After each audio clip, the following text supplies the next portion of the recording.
Greetings, everyone. I am delighted to be back in conversation again with my friend and colleague, Melanie Reinhart. And we're going to be talking today about Chariklo. But before we get into that, let me just give a little bit of background about Melanie. And first, I just want to say thank you for being here, Melanie. Well, thank you, Heather. I always love speaking with you. It's just such a pleasure. And I love being in these conversations. I have such deep respect for you and for your wisdom and depth and sensitivity and deep commitment to being on your own healing and spiritual journey.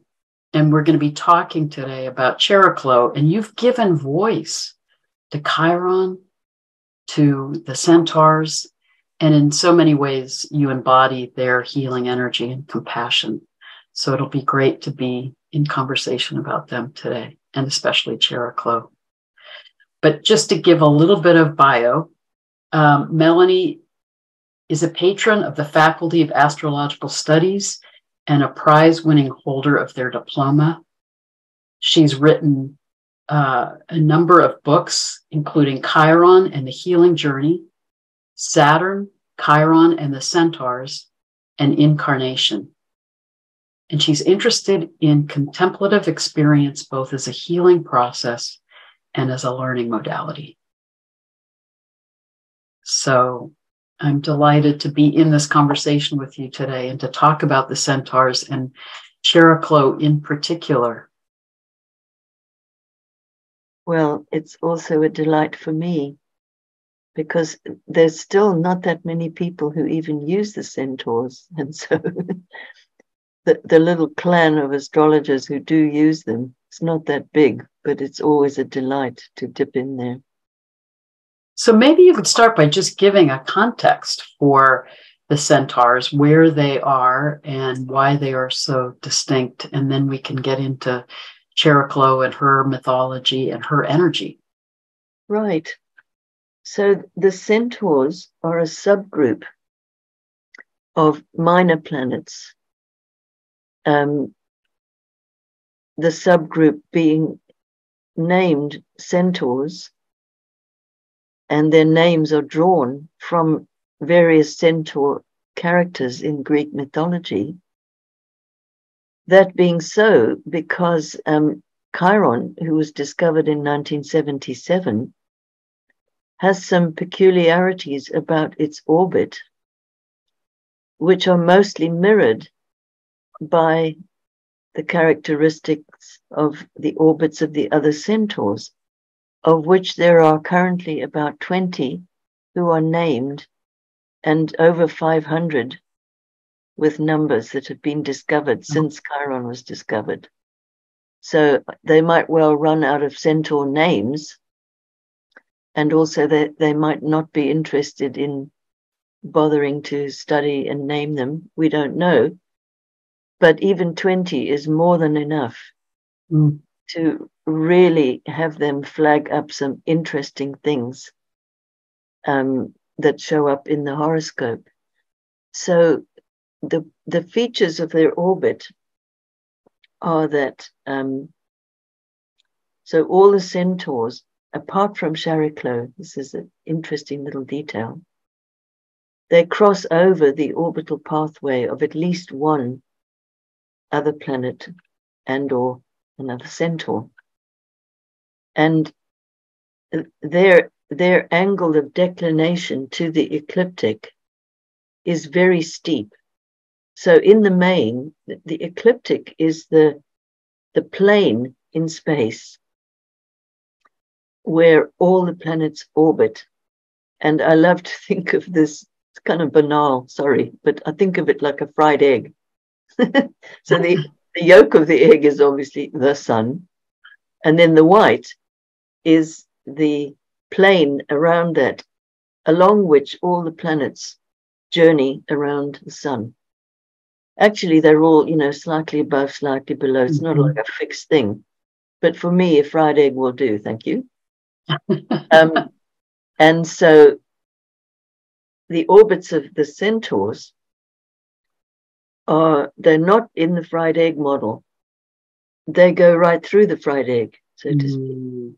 Mm-hmm. And with this very steep inclination. And now, before Chiron was discovered, there was another planet, namely Pluto, who was at that time the only orbit crosser of the planets that were currently used. And it was Dane Rudhyar, the inimitable, wonderful, magical Dane Rudhyar. To my knowledge, he was the only one who made a commentary about the meaning of that. And he used this very evocative phrase. He said that orbit crosses depict a cosmic fecundation, in other words, to make fertile. And he described that as, you know, bringing in energy from the deep space, the deep of space, into the solar system. And, you know, anyone who's ever had a Pluto transit, I'm sure you will have no trouble stretching your imagination to encompass that description of Rudhyar, because it really is like nothing else. We all know that in 2006, Pluto was actually demoted, and its planet status was taken away. After the discovery of Eris Xena, who also doesn't follow the path of the ecliptic. So I think it's interesting that the Centaurs and Eris Xena all step off that conventional path and dare to move between the worlds, in essence.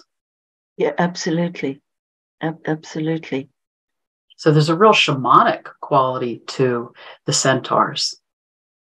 Definitely. Now, so first Chiron was discovered, and he was, the only one.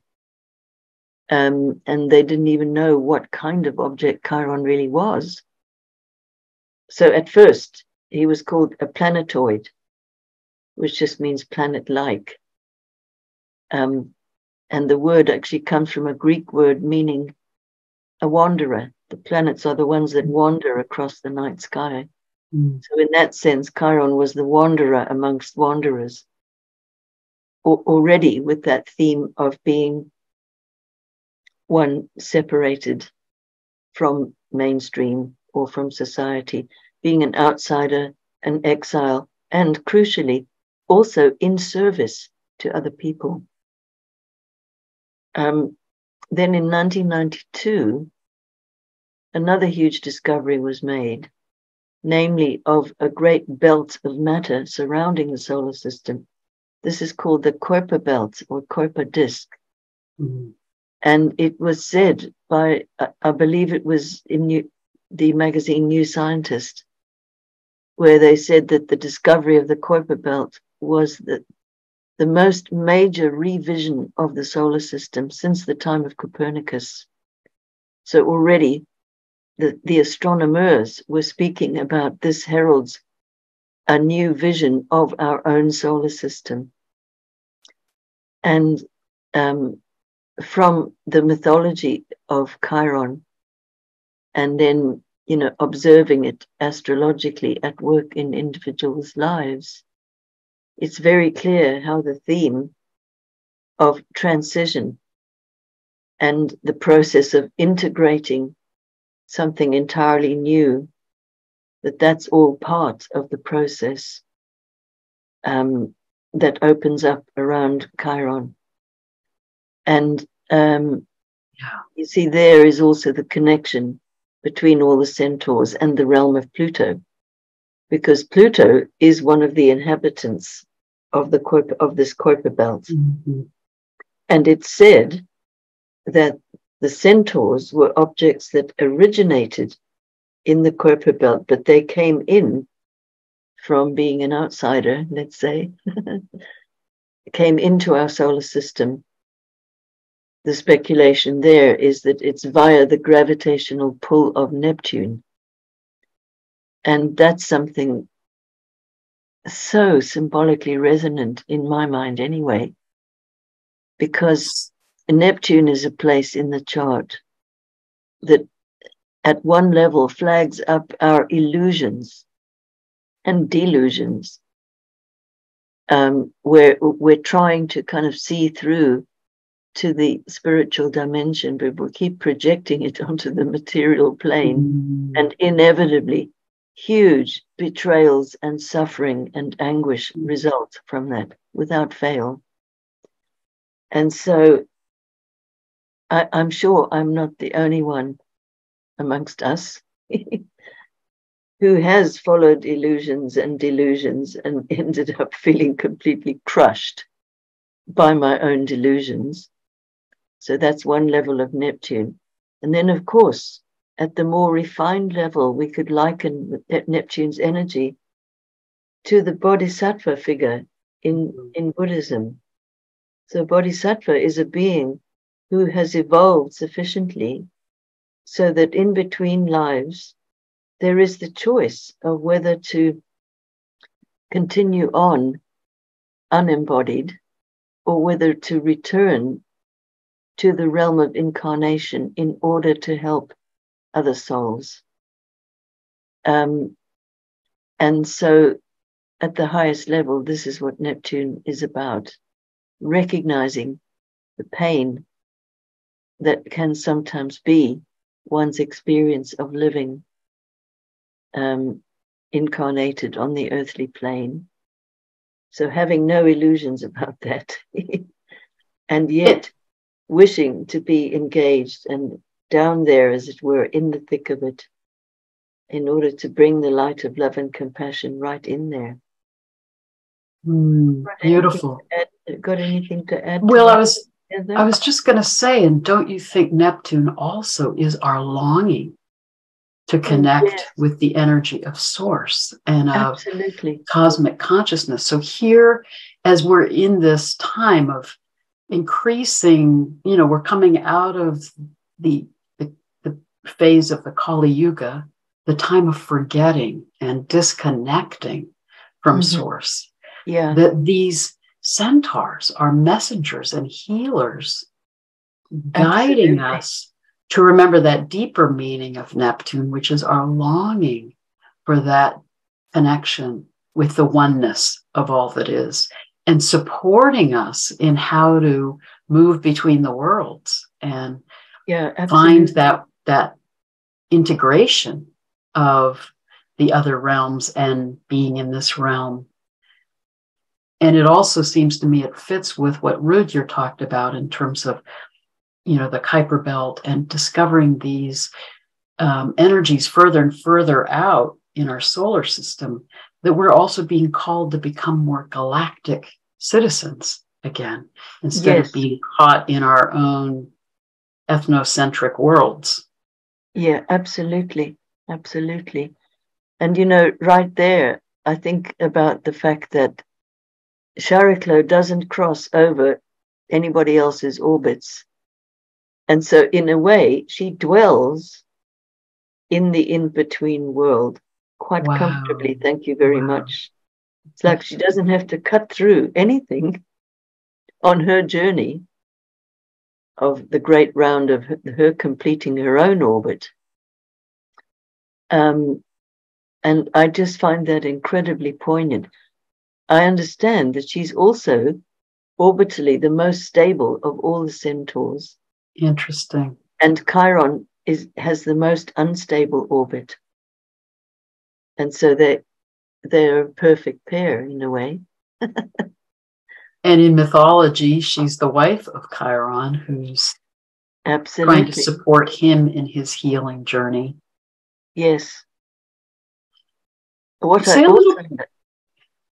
little bit about her discovery, because that's extraordinary. Her discovery in 1997 as part of this six-pointed star. Yes. So, depending on which time zone you use, Chariklo was discovered either on Valentine's Day, I prefer that myself, or the day after the 15th. And that that was a very particular weekend for me, in that I was in South Africa doing some teaching and talks and readings and stuff. And that very weekend, I was doing a weekend on Chiron. And I remembered that when I drew up the horoscope for the weekend, which I always do, there was this absolutely staggeringly wonderful, almost complete six-pointed star. Now, six-pointed stars are a kind of a chain of planets that are connected by sextile aspects to each other.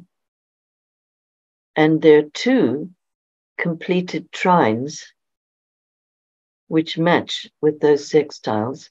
And then obviously there are oppositions to all the signs which pair off. So it's not a desperately rare combination, but it is very rare to see a chart where the combination of planets is not only more than the required for the 6 points, but that the placements are in the very same degrees. Just extraordinary. I've never seen another chart like that. And in fact, Wade Caves, a brilliant, wonderful astrologer who some of you might know, he actually worked out the mathematical odds for me. And because I'm no maths buff, I can't remember what the figures are, so I can't even tell you. But extraordinarily high odds of that actually happening. And I remember looking at this chart and thinking, wow, how wonderful to have that chart for this weekend of teaching. And then I was aware, well, it's not actually quite complete, right? So there was one empty point, which according to the very precise placements of everything else in the chart, it should have been, there should be something at 5+ of Leo to make this complete. So lo and behold, over that weekend, Chariklo was discovered at not exactly 5+, but it was 601 or 605 or something of Leo. So very, very close. And I also had some very powerful experiences during that weekend, the kind of experiences that are very hard to put into language, but basically just a profound feeling of love and of it was an experience of like foundational love. It wasn't really personal. And it also felt like that kind of love where all is right with everything and everyone, even though, of course, you know that that's so not true on other levels, right? And I was up for hours that night just bathing in this experience and looking at the sky. So that was towards the end of my trip out there. And I think it was only about a week later that I got back to London and then found out that a new centaur had been discovered on that very weekend. It was just completely amazing. How exquisite. I also know from having spoken to others that I wasn't the only one to be having very strong transpersonal experiences on that weekend. And in fact, I'll maybe take the opportunity to just mention a forthcoming book called Sideways from Saturn. And it's going to be published by Principe Press. And it's going to be an anthology of, I think it's about 12 astrologers, all writing about the centaurs, new ideas, their experience, and so on. So really something to look forward to. And in my contribution to that book, I actually tell that story about the Discovery weekend and so forth. And so that's something for you Centaur fans to look forward to. It's so exquisite hearing your experience of her discovery and that incredible sacred geometry of really the Star of David and the two grand trines, the two triangles really hold that energy of connecting with the earth and sky and coming into harmony, coming into balance. And I love that the Sabian symbol for her at the time of her discovery is the constellations in the sky, remembering our connection with Source as we're here on the earth plane. Absolutely. Yes, I couldn't believe it when I looked up the Sabian symbol. The other thing that's so striking to me about the chart is because so many planets are involved with this six-pointed star, including an almost exact conjunction of Jupiter and Uranus. So a few hours after the discovery was that conjunction. And it's in Aquarius. And so what a wonderful signature of something new and expansive and unseen before. Or, you know, how they say about Uranus, you expect the unexpected. And it's often a signal for something really new, unthought of, unthinkable, etc. And there it was, just a few hours after the discovery.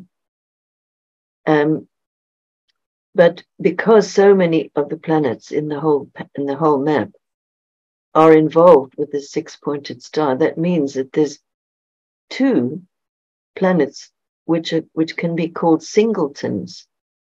So a singleton is a word used for factors in the chart that are very much on their own. Mm. And in this case, the singleton is that there's one planet each in the elements of earth and water. Mm. So the big grand trine is all air and fire. Yeah. Yeah. Now, a singleton in an element in a person's horoscope will mean that a huge emphasis is thrown onto that one planet. Mm. And I tend to think of that as if you can think of the planets as like conduits for the elemental energies of the signs of the zodiac. And so if a particular element only has one planet for its conduit, that has an incredible amount of energy and pressure and emphasis that can be readily seen by what happens in somebody's life, you know. So contrary to what one might think, having a singleton in an element doesn't in any way mean that that element is weak and not really featuring because there's only one, you know. It actually means, wow, it's going to really show in somebody's life. And so here, the two that are emphasized are earth and water. Mm. Mm. And so it's Chiron in Scorpio. So that's wow. Interesting. the healing waters of the depths. This is not just any old water. This is the depths. And then it's Neptune in Capricorn, which is like the sacred earth. Wow. Amazing. So I then thought, wow, Chariklo is bringing us the image of what it is we need to be able to creatively meet the veritable storm of air and fire that's going on the planet. It was going on back then in 1997, and it's still going on now. And that some of that's been literal, you know, in the sense of a lot of cyclones and whirlwinds and fires everywhere, you know. And then if we think of the connection with air and everything to do with the mind, from perception, observation, and the capacity to make connections, draw conclusions, also language, information, dialogue, trialogue, group exchanges, etc. This is all engaging the air element, anything to do with words, and not exclusively words, by the way. It's communication, big time. And really, we only have to just briefly remember what a storm has been going on in that realm of communication on our planet at the moment, to the point where, you know, I sometimes, my main media is the radio, very old-fashioned. But if I hear things that get me curious, I'll go search things online. But I don't have a television. But even with just my radio, I have to have days when I just don't even switch it on. Because, you know, when I switch it on, it's like this window to this absolute mayhem and chaos and contradiction and misinformation and propaganda and prejudice and the whole schmear, you know. That's what comes out of the radio. And that does affect our mental bodies, you know. Yes, yes, it does. It makes it difficult for us to reach clarity. Yes, or to be centered. Things get confused very easily. And then fire eats it all up with emotion, of course. And then, well, that's a perfect description of what's been going on. And so there, the message that, as I would understand it, is, you know, it's to the sacred earth and the healing waters that we must go. And that's a kind of a refuge. Also, that's what's needed anyway in order to hold the creative potential of the six-pointed star in earth and fire. So that would be my take on the singletons.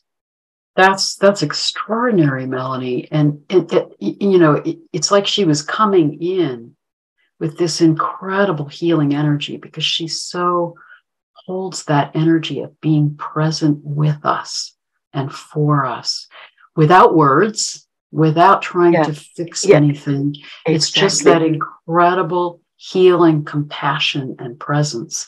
And it's like she comes in as we're moving into more and more chaos, like you just described.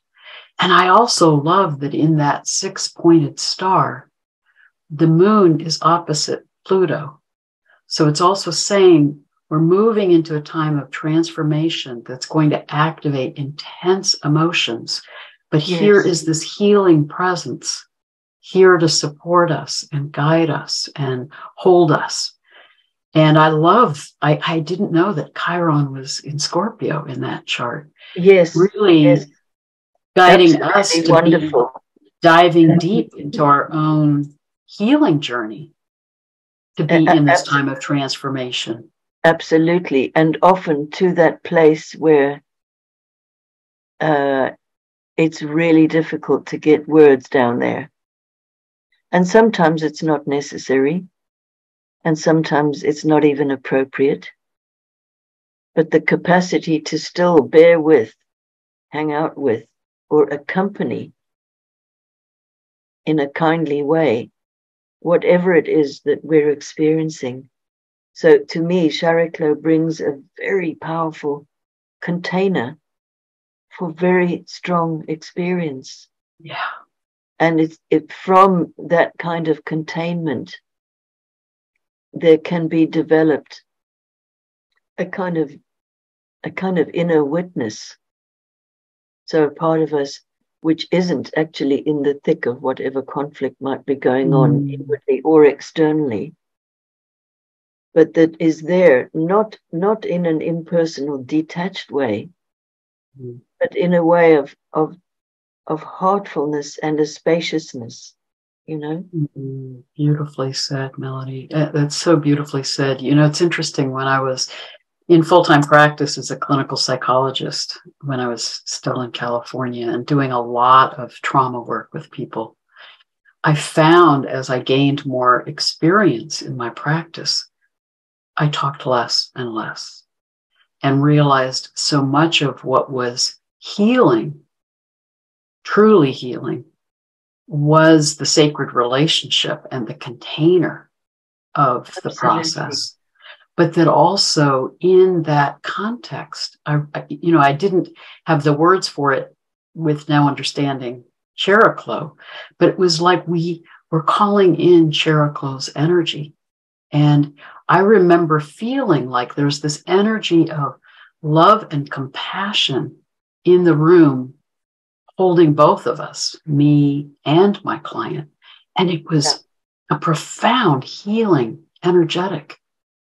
And it was really interesting when I ended up moving and having to close down my practice. As I was telling people that I needed to leave, I could feel the intensity of that healing energy beginning to dissipate. And what was really extraordinary is I had a number of plants in my office that I often forgot to water or, sadly neglected them, but they thrived. Wow. And as I was ending my practice and could feel this, what I understand now as Chariklo energy beginning to dissipate, each one of the plants gradually, even though I started watering them, faded and died. It was like she brings such a profound energy of love and healing that is beyond us, but surrounds us. Yes. What comes to mind this moment is the title of a most wonderful book by Stephen Levine. It's been around quite a while, so it's easy to get hold of. But the title is Healing into Life and Death. Mm.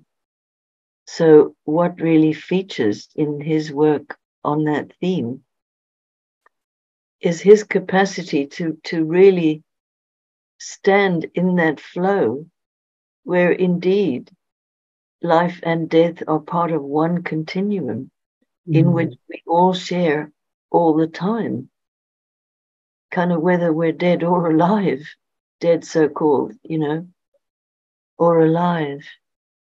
And or she holds the whole spectrum. Exactly.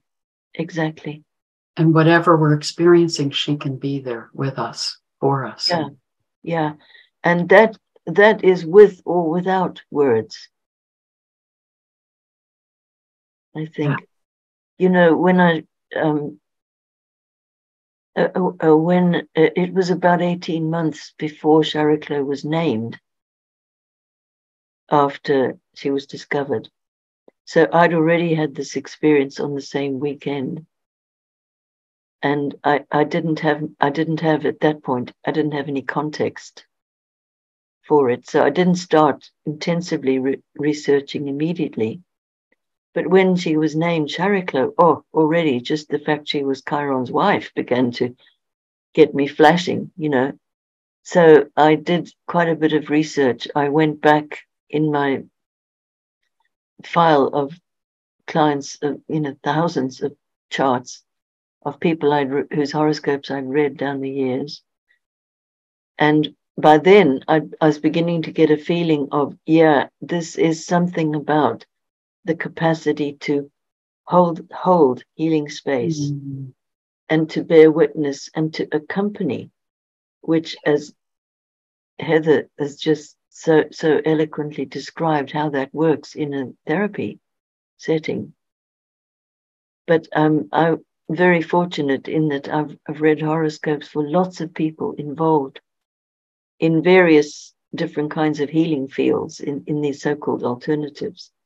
So, osteopaths, particularly of the craniosacral variety, polarity therapists, herbalists, homeopaths, and also some doctors, believe it or not. And every one of them that I checked had a really prominent Chariklo. Interesting. Wow. So in my mind, it almost became like Chariklo and Chiron became one. And I saw Chiron as, in many ways, the more active part of the healing process, where one engages with techniques, be it herbs or homeopathic pills or massage or energy work or whatever it is, but you do something, okay? And then, of course, Chiron didn't know how to do stuff for himself that would fix the wounded healer. Yeah, that would fix his own wound, you see. And the story does resolve, as probably most of you watching this will know, in that there was a kind of destiny swap arranged between him and Prometheus. And that allowed Chiron to die of his wound, which he couldn't do before, being a demigod. So he was allowed to die and was then immortalized in the constellation of Centaurs, or some say the constellation of Sagittarius, but the centaur in the sky. And so, you know, in terms of looking at that story symbolically, his death, of course, has a different meaning than a physical death. So, okay, the physical form of the centaur came to an end, but he became his immortal self. And that's like an encapsulation of what happens on a spiritual journey to one degree or another, you know, and we don't have to physically die for that to happen. We meet our immortal self, you know, at some point through the wound on the journey. But I also then wondered, I thought to myself, well, was it that he had to learn, perhaps, from his wife,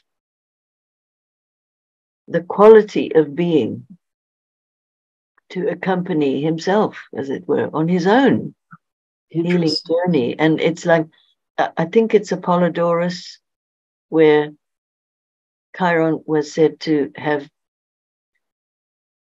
done his vocation, been a great healer and mentor and so on for 900 and something years, in other words, just short of a whole millennium, at the same time as being wounded and in pain because he couldn't heal his own wound. So that now reminds me of experiences of suffering which tend to recur and recur and recur. And every time we think, oh, I've sorted it now, it's all fixed, it's all good, you know, we then get dismayed or disbelieving when it comes back again. And I think in terms of the processes of the underworld, let's say, that occurs when there's still more about that experience that needs to be metabolized, that needs our attention, our compassionate attention on it, not our dismissal or rejection or rationalization. It needs our compassionate attention so that it has the space to go through its own healing process in the right time, which is the timing of the soul, not to the convenience of our ego, you see. So I suddenly thought one day, oh, I wonder if that's what that story of Chiron is also referring to. Beautiful. We're released from our suffering through a process of meeting our immortal self at the right time and in the right way, so to speak. So there's no one size fits all with that. And yet it's a very reassuring story. But I thought, well, I wonder whether part of the timing of Chiron's story is that there needed to be enough time for him to really imbibe this whole other aspect to the healing process, which is mostly silent, invisible, and it's there with words or without words. And often it's that which enables the shift of dimension, which brings the healing, you know. Wow, that's extraordinary, Melanie. So the Chariklo is holding that space until Chiron comes to that sense of wholeness and integration at that level. And it's interesting that she is at some deep level understanding that wisdom of the spiritual initiation of that whole journey. So she's not trying to pull him out of it. She's trying to hold presence for it and allow it to unfold. Yeah. And you know that on the chart of the Discovery, I hope I'll get this right. I might just check my astrology here to see. But yes. So Mars and Venus, which we could telegrammatically call masculine and feminine, they're both in signs in which they are so-called in detriment, meaning that they're located in signs. So it's Mars in Libra and Venus in Aries. Mm. And so they're both in signs which are opposite the ones that they're said to rule. Okay. They're related to the other. Exactly. And, planets in detriment, traditionally, they're mostly considered to be weak or not fortunate or things like that. But if you look at them psychologically, a whole other picture comes out. While it may be true that at one level things are difficult or they don't work so well, it's almost like they require a journey that encompasses the opposites, because they're in the opposite sign to what they rule. So some kind of journey of understanding and deeper insight is required in order to bring forth the potential of that placement. And to me, that's a very interesting way to look at detriment and even fall in the traditional terminology. If you put that on a psychological level, a whole fascinating realm of possibilities opens up immediately. And, well, and from a spiritual perspective too, it's that totally. harmony of the polarities and coming to center, coming to wholeness, which again, Chariklo seems to hold, is how do you really ultimately come into that inner harmony that is allowing you to be in that connection with the earth and sky and spirit, coming into wholeness. Yes, exactly. And it's very precise on the Discovery chart, because if you would switch the planets around, in other words, if they would take each other's places, just like Chiron did with Prometheus, they would both be in dignity. I was so thrilled when I saw that. I thought, wow, this Discovery chart, as do many Discovery charts for planets and other things, it really, really speaks to the meaning. And so, having looked at so many chart examples of past people past from whose horoscope I'd read, I then began just routinely putting Chariklo in to current charts that I was reading. And what I quickly became aware of was that, by about 2017, when I had a very particular experience in a session, which I'll describe briefly in a moment, but by then, Chariklo was rapidly coming up to make the first one of 3 conjunctions with Pluto. That was one of the dominant aspects of 2019.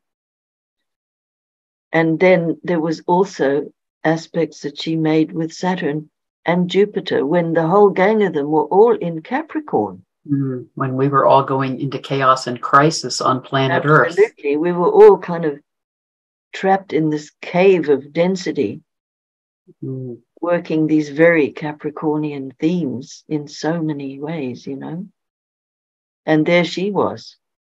Wow. Holding space. Holding space, exactly. And I know for myself, I found that incredibly useful, just as a reminder of, where one can go internally, where it's a very helpful place to be as distinct from getting really angry and impatient and reactive or frightened after death, you know. But to be able to bear with and abide with and accompany and be there for each other and so forth. And that was in Capricorn. And that theme of being there for each other, to me, seems to be coming more and more into sharp definition since Chariklo went into Aquarius, which was, so she did. She's at 12 Aquarius now. Yeah, so it was on the 27th of January, 2021. That she moved into Aquarius? She first moved into Aquarius. And I'm just looking on my list here. So there's a second ingress, which was the 9th of November, 2021. And as there are only two, she did go back into Capricorn in 2021. And so came for a second ingress on that 9th of November date. So I can't help imagining that as her preparing the way for Pluto, because she started out in this whole great stellium of Capricorn. She started out kind of earlier than the other planets because she moves more quickly, and then gradually caught up with each one of them, making a conjunction. It's like a relay race, making a conjunction and then moving on to the next one and making a conjunction and moving on to the next one and on to the next one. And she, you know, preparing the way for Pluto to go into Aquarius. Exactly. Now, and I do have a little story as to what that reminded me of. In 1973, I was in India for a few months. And amongst other things, I attended a darshan, that's like attending an event where a guru is present and blesses the people there with his or her presence. And this was a very famous guru.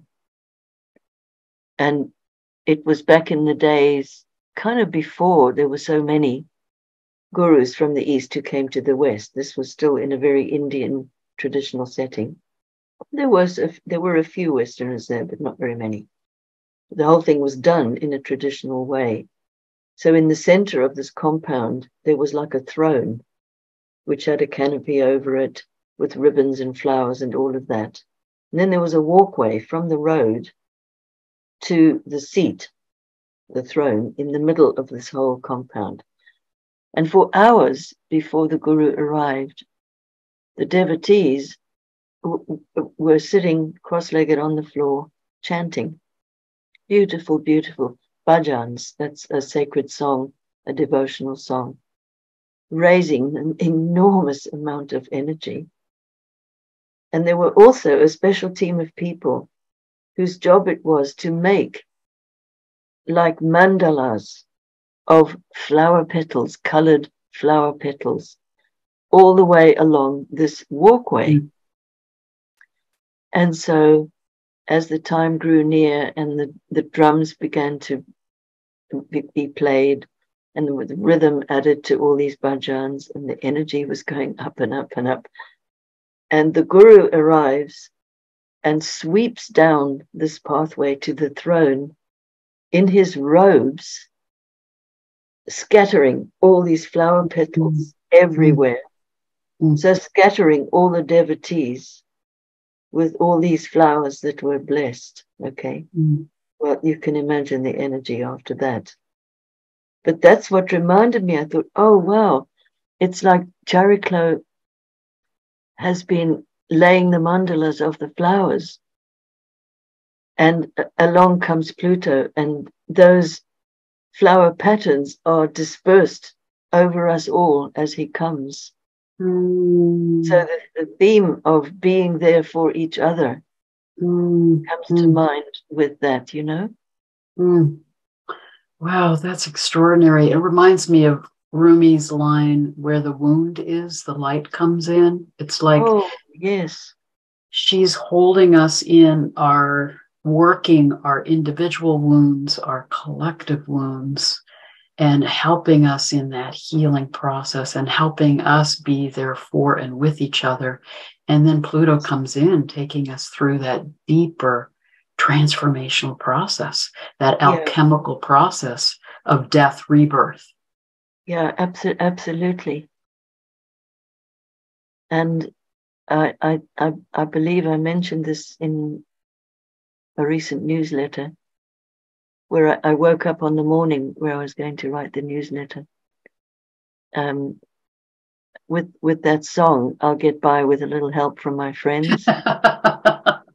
And of course, praise be to YouTube, went right there, and I found not only a clip of the Woodstock Festival from 1969, where that song was immortalized by Joe Cocker, but I found a recording of him singing the very same song just a few months before he died.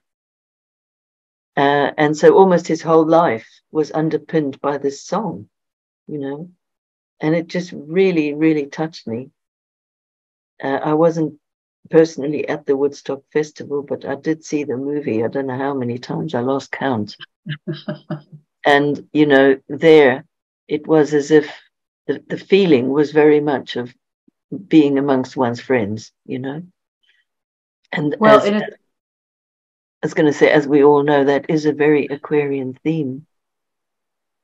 I was just going to say, so do you see her being now in Aquarius as also helping us be in healing community with and for each other? Absolutely. And you know, what I've noticed is that doesn't have to be a formally arranged healing community. It can be, that's great. But just the level of exchange that's possible between friends, or even between people that you don't really know very well. Something seems to have opened there, because I'm finding having incredible conversations with people where I might not have expected that, or where I feel really surprised. So people revealing their own depths, not necessarily as a plea for support, but just because that's what's true, that's what's arising, you know. And being able to hear that and bring the respect that kind of process deserves. So being a listening ear, you know. Being the empathic other. Exactly. And so now I'm just looking, when is the next? Oh, yeah. So the next station of Chariklo is on the 17th of May, coming right up. And it's around that date, I think it's the 15th, not sure, but anyway, around then is when Jupiter will also change signs. Where will she be in Aquarius when that happens? Do you know? Will she still be at 12? Yes, she will still be in Aquarius. At 12 degrees, or will she be further in? 1324. Okay. Because it's so interesting with where she is now at 12 degrees of Aquarius. I looked up the Sabian symbol for that. And it's about preparing and planning for an unknown future. Oh. Through following our inner guidance and being on a path of self-development and healing. Whoa. So I love it. It fits with what you and I were talking about before we got on for this conversation that this is such an accelerated time of healing on the planet right now. Yeah, absolutely. But if we open to her presence and how she's bringing her energy through us to be there for and with each other, there is such an opportunity now to be diving into what's in the shadows and bringing it into awareness and being on an accelerated path of healing. Yeah, I absolutely agree with that. And also, it occurs to me that her qualities and her particular quality of presence, as I was saying, like abiding with, bearing witness. There's also a kind of a silence there. And that doesn't mean that you can't talk or speak or whatever. It's just a silence. These are qualities, let's face it, which we are not encouraged to develop in the contemporary world. Let's face it. Mm. In fact, we could say, maybe exaggerating, but the whole contemporary world is almost like designed, in quotes, to distract us from exactly that. We certainly aren't taught that in schools. This may be changing in some areas. But really, it's absolutely revolutionary without doing anything, because it's about a state of consciousness, really, without which nothing else can really grow or flower, you know? And also that each one of us contains a reservoir, I think that's the word I want, a reservoir of this kind of energy, this kind of consciousness within ourselves. And so one way of thinking about Chariklo is that she's come, as it were, to awaken that within ourselves. Beautiful. That we can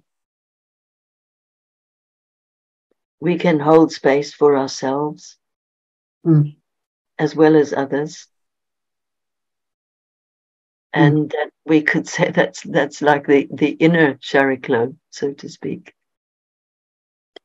Do you think, Melanie, that also, I mean, she was a water nymph and then morphed into a centaur to be with Chiron.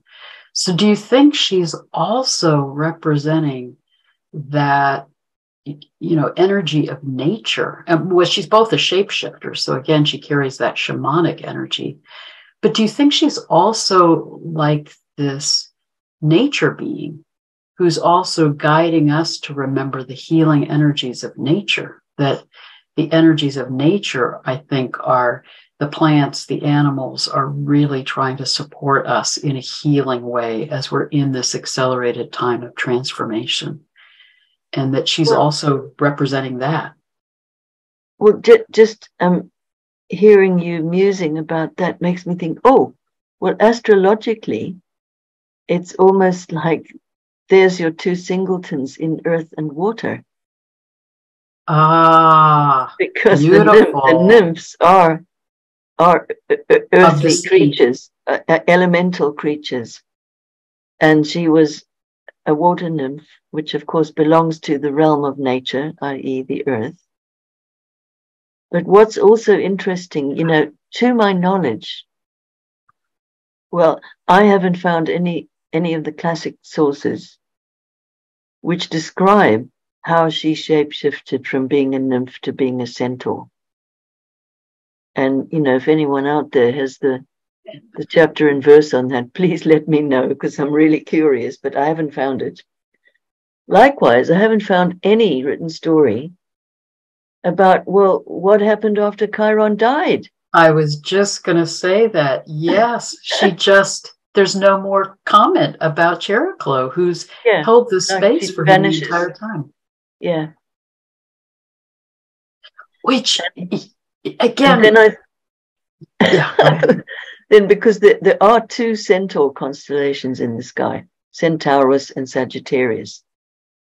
And the versions of Chiron's ending vary according to, you know, which one is his immortalized self? And I thought, well, of course there have to be two centaurs, because maybe it's Chiron and Chariklo. Or I even thought, well, maybe she was already there waiting for him. It's like, oh, what kept you? You know,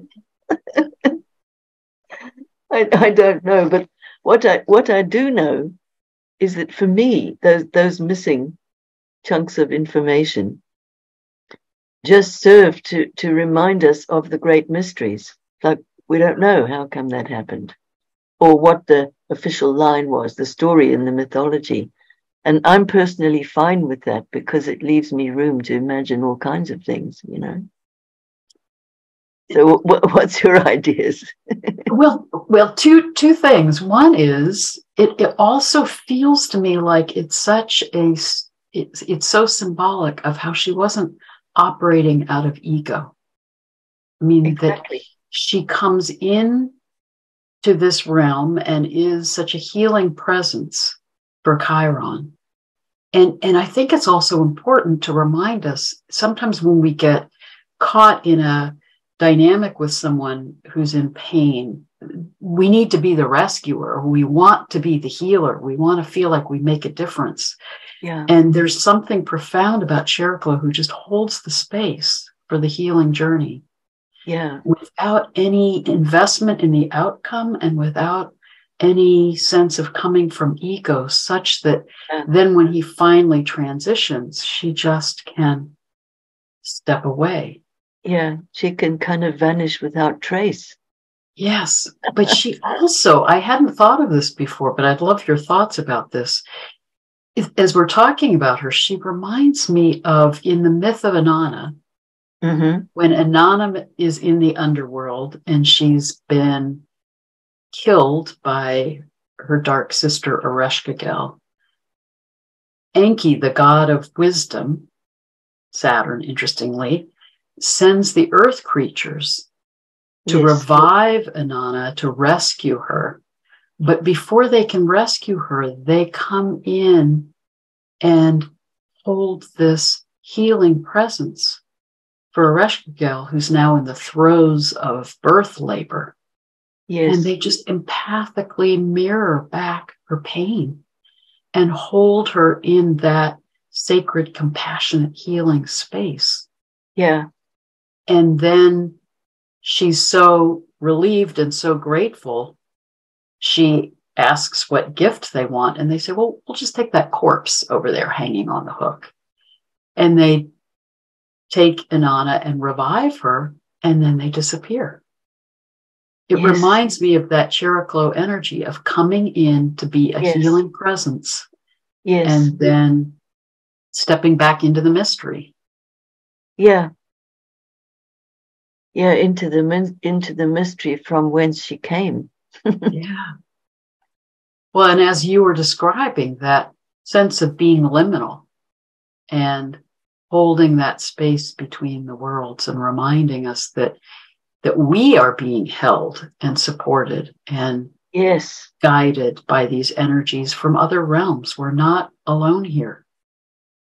So just thinking of the astronomy, so the orbit of Saturn is the edge of the visible planets, and the orbit of Uranus is the edge of the invisible planets, meaning invisible to the naked eye. And Uranus was also the first planet discovered with the aid of technology and maths and all the rest of it. So they really do represent two different worlds. And so her orbit nestles happily between those. So she doesn't have to cut through anybody else's orbits to like make a point or get the ball rolling or anything like that. She's just in there, you know. In that liminal space. Yeah, in that liminal space. And you see, Saturn and Uranus are, of course, the two planets associated with the rulership of Aquarius. So that rings many kind of bells of possibility in my mind, because the whole time that Pluto's in Aquarius, that's until 2044, if you please, quite a long time of this theme. So the whole time both Saturn and Uranus would be said to disposit or rule Pluto in Aquarius. And so, given that Chariklo is the one who connects, her journey connects the irreconcilable opposites, you know, like the immovable object and the, what is the other half of that? Oh, the unstoppable force and the immovable object. That's, you know, Uranus and Saturn. But Chariklo's journey just goes happily round and round. And holds both the hand. And holds both their hands, hold the space for both of them with their variations on a theme of conflict and madness that can happen when their energies clash, you know, which is what we're seeing writ large in the contemporary world. I mean, good grief, you know. So to me, it's very comforting to think of her as fitting into the planetary jigsaw of, you know, what's going on up there in the heavens, and therefore down here in our souls as well at the same time. Oh, beautiful. Well, that's a beautiful note to end on. And I so appreciate what you're saying in terms of supporting us in knowing that we have this compassion, this healing energy, this support coming from Jericho, coming from the other realms to support us all in this transition time, but that also she can be in us. I loved your description of how we can have our own inner Jericho as well as being that Jericho energy for and with each other, and that can help us hold this time in a healing way and reintegrate the polarities and bring things back to center, bring things back to harmony and balance. Yeah. And, you know, from what I've seen of my own process, and also the people I speak with about their horoscopes and so forth, what Heather's just said, you know, this is not just an aspiration. Wouldn't it be nice if? This is what's happening. And that too is important vis-a-vis the sign of Aquarius, because it can be a very painful thing to be unwittingly trapped in a fixed idea of how things should be, could be, will be if I just work hard enough or pray hard enough or whatever. So I think that Chariklo, you know, her name translated means something like spinning grace. Or graceful spinner. Graceful spinner. And I've had some experiences with her where I've suddenly thought, oh my God. And the correlate of that is that her energy can support us in allowing the untangling of the webs we've already spun ourselves into in our lives. Wow. So she can unspin what has already been spun around us, like the cocoon which now traps us, or the beliefs which seem to make sense at the time, but they're really like debris which needs to go now, you know. And so she can be the undoer, the one who spins it off, you know. Wow. Both the one who untangles us and helps us spin off what we need to release, but also reweaving that web of interconnectedness and oneness. And as you're saying, we're in such a chaotic, turbulent transition time. She's also supporting us in honoring being in this liminal time. Yes. That she knows the liminal realms and is supporting us in being in this time of not knowing. Yes, and of letting go of the familiar to transition into an unknown future. Yes. So almost having enough faith and trust to be able to allow the discomfort of feeling disoriented, confused, etc., without feeling that we also have to like take responsibility and jump on the nearest thing that promises us some solidity and clarity and all the rest of it, that we can hang in that liminal space. We can safely hang in that liminal space, and we will get the right kind of support.